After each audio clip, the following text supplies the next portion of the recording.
हमारा lecture number 8 जो chapter number 2 के बारे में है एटॉमिक स्ट्रक्चर, और उसमें टॉपिक हमारे पास है determination of charge of electron या मिलिकॉन ऑयल ड्रॉप मेथड।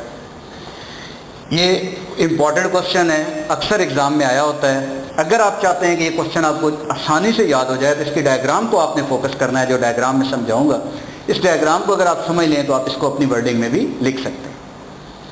सबसे पहले अगर हम देखें तो इलेक्ट्रॉन का जो चार्ज है वो किस साइंटिस्ट ने फाइंड किया? मिलिकॉन ने। तो हम बता सकते हैं charge on electron was determined bye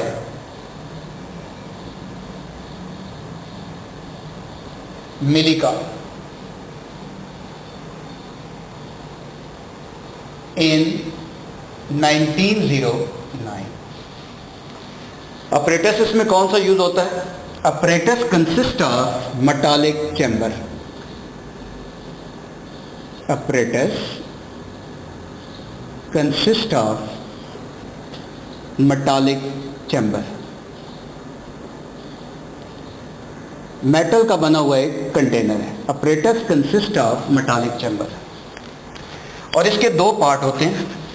diagram पे आते हैं, एक अपर पार्ट और एक लोअर पार्ट, और इसके अंदर एयर फिल कर दी जाती है। Air chamber is filled with air. इसका अपर पार्ट है और लोअर पार्ट है। इसमें सबसे पहले आप इसमें एयर फिल कर देंगे और उसका प्रेशर एडजस्ट करेंगे with the help of vacuum pump, जो कि दिखाया नहीं गया डायग्राम में, लेकिन इसमें ये ज़हन में रहे कि इसमें जो एयर का प्रेशर है वो वैक्यूम पंप के ज़रिए एडजस्ट किया जाता है। फिर हमारे पास एक एटोमाइज़र होता है जिसके ज़रिए हम ऑयल का स्प्रे करते हैं। ऑर्गेनिक ऑयल आमतौर पर होते हैं। तो जब हम इस एटोमाइज़र के ज़रिए यानी स्प्रे पंप के ज़रिए, आप समझ लो कि जब आप इसके ऑयल का स्प्रे करेंगे तो जो अपर आपके पास पोर्शन है, जो अपर प्लेट है जिसको आप पॉजिटिव इलेक्ट्रोड से जोड़ा हुआ है, इसके अंदर होल भी मौजूद है। तो कुछ देर के लिए ये जो ऑयल है इस होल को क्लोज कर देगा और फिर ये ड्रॉप अंडर ऑब्जर्वेशन है, आपकी स्टडी में शामिल है। आप इसको माइक्रोस्कोप की मदद से इसको देख रहे हैं तो आप देखेंगे थोड़ी देर के बाद इफेक्ट ऑफ ग्रेविटी की वजह से ये नीचे फॉल करेगा और उस वेलोसिटी को हम नाम देंगे v1। v1 is directly proportional to mg। v1 आपके पास वो वेलोसिटी है जिससे ड्रॉप नीचे फॉल करेगा, और m इसमें मास ऑफ ड्रॉप है और g acceleration due to gravity है। इसको इक्वेशन नंबर 1 का मैं नाम दे देता हूँ। जैसे ही ड्रॉप यहाँ से इस पे फॉल करता है इस प्लेट पे, तो इसमें एयर फिल है, तो आप एक्स रेज की मदद से, बाहर से एक्स रेज की इस एयर के ऊपर बम्बार्डमेंट कराएंगे जिससे ये एयर जो है वो आयोनाइज हो जाएगी। जब ये एयर आयोनाइज हो जाएगी तो उन एयर के आउटर मोस्ट शेल से इलेक्ट्रॉन जब एक्सपेल होंगे तो उनमें से कोई एक इलेक्ट्रॉन ये ड्रॉप जो नीचे गिरा है वो गेन कर लेगा, जिसकी वजह से इस पे नेगेटिव चार्ज आ जाएगा।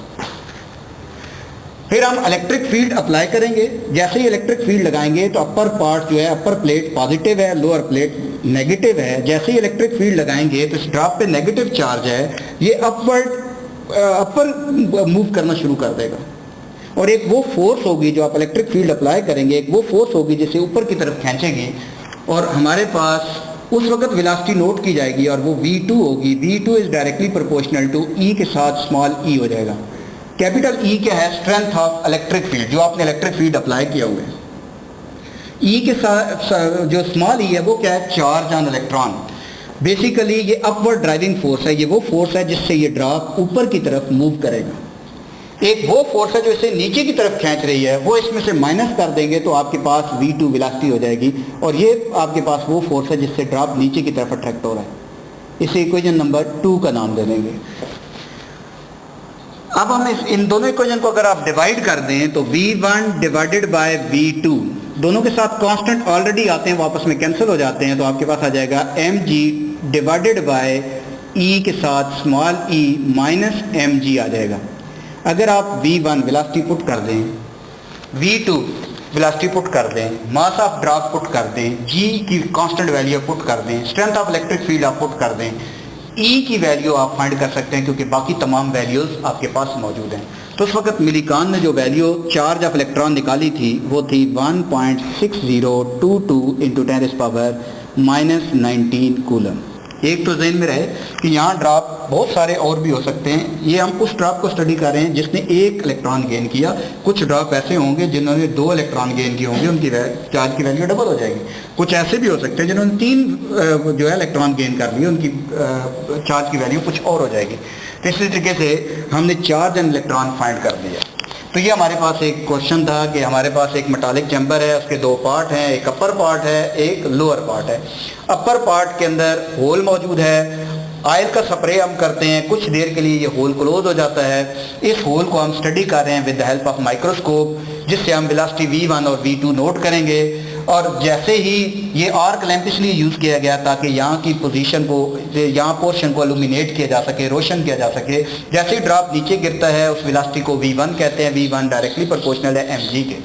जैसे ड्रॉप नीचे गिरेगा उसके बाद एक्सरेज की बम्बार्टमेंट कराएंगे, जो इसमें गैस मौजूद है जिसका प्रेशर हमने वैक्यूम पंप के जरिए एडजस्ट किया हुआ है, वो आयोनाइज होगी। उसके आयोनाइज होने से जो इलेक्ट्रॉन निकलेंगे उनमें से कोई एक इलेक्ट्रॉन ये ड्रॉप गेन कर लेगा। जैसे ही ये ड्रॉप इलेक्ट्रॉन गेन कर लेता है तो फिर हम इलेक्ट्रिक फील्ड लगाते हैं। इलेक्ट्रिक फील्ड जैसे ही अप्लाई करेंगे तो ये इसके ऊपर नेगेटिव चार्ज है तो ये पॉजिटिव पोल की तरफ अट्रैक्ट होना शुरू हो जाएगा।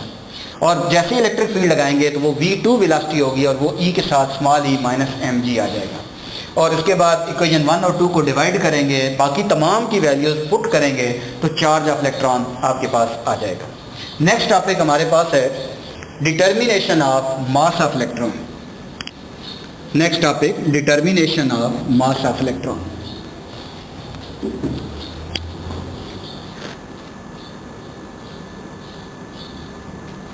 मास ऑफ इलेक्ट्रॉन कैसे फाइंड किया गया, क्योंकि आज हमने सबसे पहले तो discovery of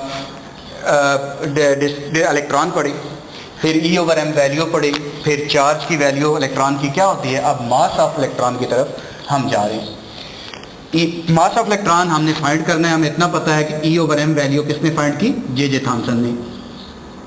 E/m value of electron कितनी है जी हमारे पास, हमने इससे पहले निकाली है 1.7588 इंटू 10⁻11 कूलम पर किलोग्राम।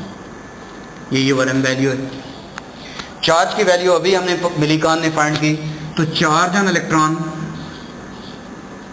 चार्ज ऑन इलेक्ट्रॉन हमारे पास है 1.6022 इंटू 10⁻⁻19 कूलम।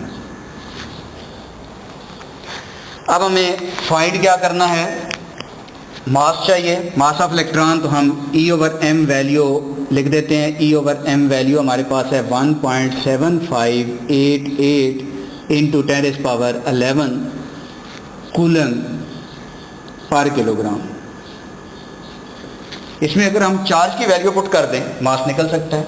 तो चार्ज की वैल्यू मेरे पास है 1.6022 into 10⁻⁻19 coulomb divided by mass, ऐसे ही आ जाएगा, इक्वल टू 1.7588 इंटू 10⁻11 कूलम पर किलोग्राम।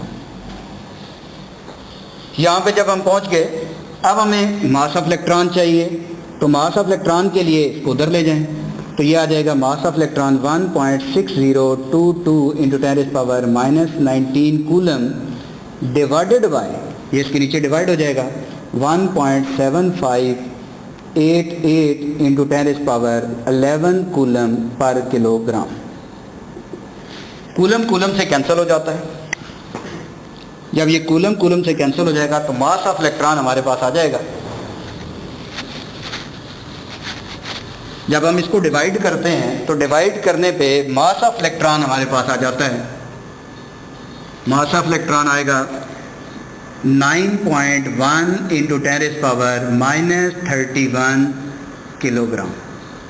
तो ये हमारे पास मास ऑफ इलेक्ट्रॉन भी हमने इस तरीके से फाइंड कर लिया। तो बच्चों, हमने आज के लेक्चर के अंदर, इस लेक्चर के अंदर 2 चीज़ों को हमने स्टडी किया। एक, हमने चार्ज ऑफ इलेक्ट्रॉन को स्टडी किया कि चार्ज ऑफ इलेक्ट्रॉन किसने फाइंड किया, जे थॉमसन ने।